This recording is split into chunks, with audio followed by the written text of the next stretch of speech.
சற்று முன் காங்கிரஸ் கட்சியிலிருந்து செல்வ பெருந்தகை நீக்கம், டெல்லி மேலிடம் அறிவிப்பு, தமிழக அரசியலில் பரபரப்பு. அதாவது சட்டசபை தேர்தலில் திமுக காங்கிரஸ் இடையிலான தொகுதி பங்கீட்டில் இழுபறி நீடித்து வரும் சூழ்நிலையில் திடீரென முதலமைச்சர் ஸ்டாலினுடன் காங்கிரஸ் மூத்த தலைவர் ப. சிதம்பரம் நேற்று சந்தித்து பேசியிருந்தார். காங்கிரஸ் கட்சி தரப்பில் அதிக தொகுதிகள் ஒதுக்கீடு செய்ய வேண்டும் என்று திமுகவிடம் கேட்டு வந்தது. ஆனால் கூட்டணியில் ஏராளமான கட்சிகள் இணைந்திருப்பதால் 25 தொகுதிகள் மட்டுமே ஒதுக்க முடியும் என்று திமுக தரப்பு கூறியது. ஒரு கட்டத்தில் காங்கிரஸ் மேலிட பொறுப்பாளர் கிரிஷ் சோடங்கர் நடத்தும் பேச்சுவார்த்தையில் திமுகவிற்கு உடன்பாடு இல்லை. இதனால் நேரடியாகவே டெல்லி மேலிடத்தில் பேச்சுவார்த்தையை தொடங்கியது. இதன் காரணமாக சோனியா காந்தி தலையிட்டு மல்லிகார்ஜுன கார்கே மூலமாக ப. சிதம்பரம் திமுகவிடம் பேச்சுவார்த்தை நடத்த அனுமதிக்கப்பட்டிருந்தார். இதனையடுத்துதான் கூட்டணி பேச்சுவார்த்தையின் போது அரங்கேறிய சம்பவங்களை செல்வ பெருந்தகையிடம் கேட்டுக்கொண்ட ப. சிதம்பரம் டெல்லியின் ரகசிய தகவல் மற்றும் எண்ணத்தையும் கூற ஸ்டாலினின் வீட்டிற்கு சென்றுள்ளார். சுமார் 1 மணி நேரத்திற்கும் மேலாக ஸ்டாலின் ப. சிதம்பரம் இடையிலான ஆலோசனையும் நடைபெற்றது. இந்த சந்திப்புக்கு பிறகு திமுக 29 தொகுதிகள் வரை கொடுக்க இறங்கி வந்ததாக சொல்லப்படுகிறது. ஆனால் காங்கிரஸ் கட்சியின் எண்ணமோ 36 தொகுதிகளாக இருப்பதாக தெரிய வருகிறது. இதன் பிறகு செய்தியாளர்களை சந்தித்து தமிழக காங்கிரஸ் கழக தலைவர் செல்வ பெருந்தகை பேசும்போது முதலமைச்சர் ஸ்டாலின் ப. சிதம்பரம் இடையிலான சந்திப்பு மரியாதை நிமித்தமானது. திமுக காங்கிரஸ் இடையில் தொகுதி பங்கீடு தொடர்பாக பேச்சுவார்த்தை நடந்து வருகிறது. அதில் எந்த இழுபறியும் இல்லை. காங்கிரஸ் கட்சிக்கு திமுக எந்த கெடுவும் விதிக்கவில்லை. அவர்களோடு பேசிக் கொண்டிருக்கிறோம். பேசி முடித்த பின் அத்தனை தகவல்களையும் செய்தியாளர்களுக்கு சொல்வோம் என்று தெரிவித்தார் செல்வ பெருந்தகை. அந்த வகையில் தவேகாவுடன் காங்கிரஸ் கட்சி ரகசிய பேச்சுவார்த்தை நடத்தி வருவதாகவும் தகவல் வெளியானது.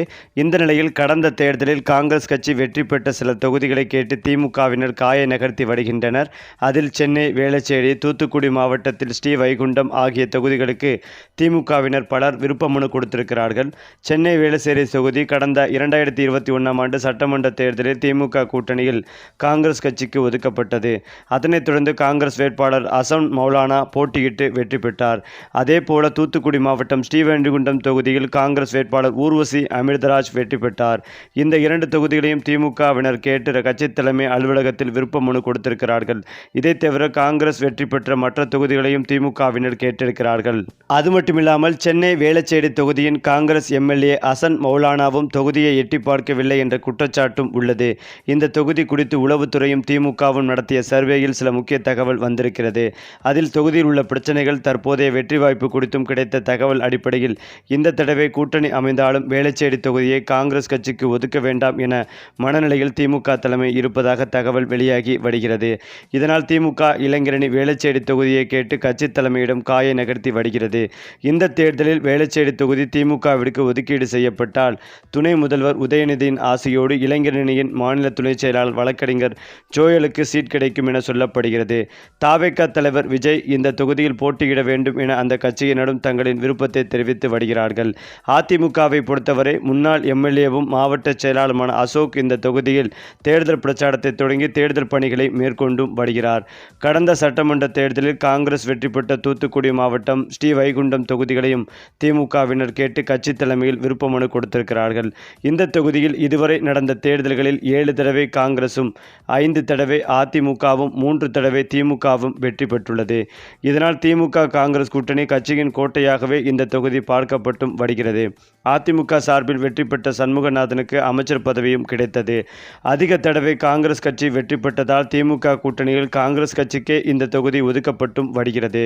2021இல் நடந்த தேர்தலில் திமுக கூட்டணியில் காங்கிரஸ் வேட்பாளர் ஊர்வசி அமிர்தராஜ் போட்டியிட்டு எம்எல்ஏவானார். இவர் சென்னையில் வசிப்பதால் தொகுதி பக்கம் எட்டி பார்க்கவில்லை என மக்கள் குற்றம் சாட்டுகின்றனர்.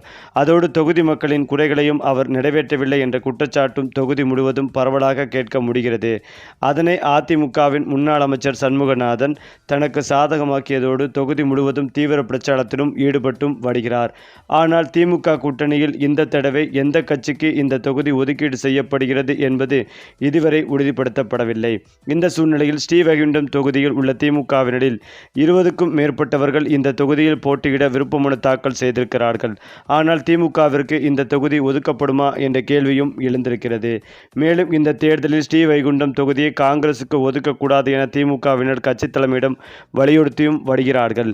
குறிப்பாக மண்டல பொறுப்பாளரான MP கனிமொழியிடம் மாவட்ட செயலாளர் அமைச்சர் அனிதா ராதாகிருஷ்ணனும் திமுகவினர் கோரிக்கை வைத்திருக்கிறார்கள். இதனால் தொகுதியில் திமுகவினருக்கும் காங்கிரஸ் கட்சியினருக்கும் இடையே முட்டல் மோதல் ஏற்பட்டிருக்கிறது. இது குறித்து நம்மிடம் பேசிய திமுகவினர் இந்த தொகுதியை பொறுத்தவரை 40% மேல் நாடார்களின் ஓட்டுகள் உள்ளன. இதனால்தான் அந்த சமுதாயத்தை சேர்ந்தவர்களையே எல்லா கட்சிகளும் வேட்பாளர்களாக நிறுத்துவதுண்டு. அதற்கு அடுத்தபடியாக பிள்ளைமார்கள், பட்டியல் சமூகத்தினர், தேவர் சமூகத்தினர் இருக்கிறார்கள். பிறர் சமூகத்தினர் பரவலாக தொகுதி முழுவதும் உள்ளனர். நாடார் சமூகத்தை சேர்ந்த அதிமுக வேட்பாளர் சண்முகநாதனுக்கு சரியான போட்டியாளரை இந்த தேர்தலில் களமிறக்க வேண்டும். அதனால்தான் இந்த தொகுதியை மண்ணின் மைந்தனும் உள்ளூரிலேயே குடியிருக்கும் திமுகவை சேர்ந்த வேட்பாளராக கட்சி தலைமை அறிவிக்க வேண்டும் என வலியுறுத்தியும் வருகிறார்களாம். தூத்துக்குடி MPயும் தேர்தல் பொறுப்பாளருமான கனிமொழியின் ஆதரவாளராக இருக்கும் முன்னாள் மாவட்ட கவுன்சிலரும் தலைமை பொதுக்குழு உறுப்பினராக இருக்கும் சொர்ணகுமார் சீட் கேட்டு கட்சி தலைமை அலுவலகத்தில் விருப்ப மனு கொடுத்திருக்கிறார். இவர் மாவட்ட அமைச்சர் அனிதா ராதாகிருஷ்ணனின் குட்புக்கில் இருக்கிறார். இவரை தவிர சங்கர், பிரம்மசக்தி உள்பட 20க்கும் மேற்பட்டவர்கள் தொகுதியில் போட்டியிட விருப்ப மனு கொடுத்திருக்கிறார்கள் என்றனர். இது குறித்து தூத்துக்குடி மாவட்ட காங்கிரஸ் தரப்பில் நம்மிடம் பேசியவர்கள், கடந்த தேர்தலில் வெற்றி பெற்ற தொகுதிகளை இந்த தடவையும் கேட்டுள்ளோம். நாங்கள் வெற்றி பெற்ற ஸ்ரீவைகுண்டம் தொகுதியில் வெளியூர் MLA என்ற பிம்பத்தை கூட்டணி கட்சியை சேர்ந்த திமுகவை சேர்ந்த சிலர் ஏற்படுத்தி அந்த தொகுதியை தங்களுக்கு ஒதுக்க காய் நகர்த்தியும் வருகின்றனர்.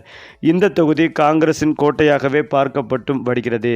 வேட்பாளர் யார் என்பது பெரிய விஷயமில்லை. காங்கிரஸ் கட்சிக்கு என தனிப்பட்ட செல்வாக்கு இந்த தொகுதியில் இருப்பதால் நிச்சயம் கை சின்னம் வெற்றி பெறும். திமுக வெற்றி பெற்ற தொகுதிகளை நாங்கள் கேட்டால் அவர்களின் மனநிலை எப்படி இருக்குமோ அதே போலதான் ஸ்ரீவைகுண்டம் தொகுதி திமுகவினர் கேட்பது எங்களுக்கு வருத்தத்தை ஏற்படுத்துகிறது என்றனர். இந்த நிலையில்தான் திமுகவுடனான கூட்டணி குறித்து காங்கிரசின் உள்ளாகவே 2 விதமான கருத்துக்கள் நிலவி வருகிறது. செல்வ பெருந்தகை, ப. சிதம்பரம் போன்றோர் திமுகவுடன் கூட்டணி செல்லவே விரும்பியும் வருகின்றனர். திமுகவுக்கும் சாதகமாகவும் செயல்பட்டும் வருகின்றனர். அது மட்டுமில்லாமல் திமுக காங்கிரஸ் கூட்டணி ஒரு முடிவை நோக்கி கிளைமேக்ஸை எட்டி கொண்டிருக்கிறது. மார்ச் 4ஆம் தேதியான இன்று மாலைக்குள் கூட்டணி குறித்து ஒரு முடிவை கூறுமாறு காங்கிரசுக்கு திமுக கெடு விதித்திருக்கிறது. திமுக காங்கிரசுக்கு 27, 28 சீட்கள் வரை கொடுக்க தயாராக இருக்கிறது. ஆனால் காங்கிரசின் டெல்லி தலைமை 39 சீட்கள் வரையும் எதிர்பார்க்கிறது. அதனால்தான் திமுக கெடு விதித்தும் காங்கிரஸ் ஒரு முடிவை எடுக்காமலே திணறி வருகிறது. மேலும் இதற்கு ஒரு முக்கிய காரணம் செல்வ பெருந்தகை என்ற குற்றச்சாட்டும் எழுந்து வருகிறது. காங்கிரஸ் மூத்த தலைவர்கள் செல்வ பெருந்தகை மீது அதிருப்தியில் இருப்பதாகவும், செல்வ பெருந்தகை தொடர்ந்து திமுகவிற்கு ஆதரவான நிலைப்பாட்டில் இருப்பதாகவும், இதனால் காங்கிரஸ் கட்சியை வலுப்படுத்த முடியாத நெருக்கடியான சூழ்நிலை ஏற்பட்டுள்ளது. தனித்து நின்றால் கூட காங்கிரஸ் கட்சி வெற்றி பெறாத நிலையும் ஏற்படுத்தி உள்ளது. இதனால் காங்கிரஸ் கட்சிக்கான ஆட்சி அதிகாரத்தில் பங்கு என்ற முழக்கம் வலுவாக எழுந்திருக்கிறது. இதற்கு முட்டுக்கட்டையாக செல்வ பெருந்தகை இருந்து வருவதாக காங்கிரஸ் மூத்த தலைவர்களிடையே கடும் அதிருப்தியை ஏற்படுத்தி வந்ததால் டெல்லி மேலிடத்தில் புகார் கொடுத்திருக்கிறார்கள். அதன் பேரிலேயே செல்வ பெருந்தகை காங்கிரஸ் கட்சியிலிருந்து நீக்கம் செய்யப்பட அதிகம் வாய்ப்பிருப்பதாக தற்போது தகவல்கள் வெளிவந்து கொண்டிருக்கிறது. அதே போலதான் செல்வ பெருந்தகை நீக்கம் குறித்து அதிகாரப்பூர்வ தகவல்களை ராகுல் காந்தி வெளியிடுவார் என்றும் எதிர்பார்க்கப்பட்டு வருகிறது. இந்த தகவல் ஒட்டுமொத்த காங்கிரஸ் கட்சிக்கும் அதிர்ச்சியை ஏற்படுத்தி வருகிறது.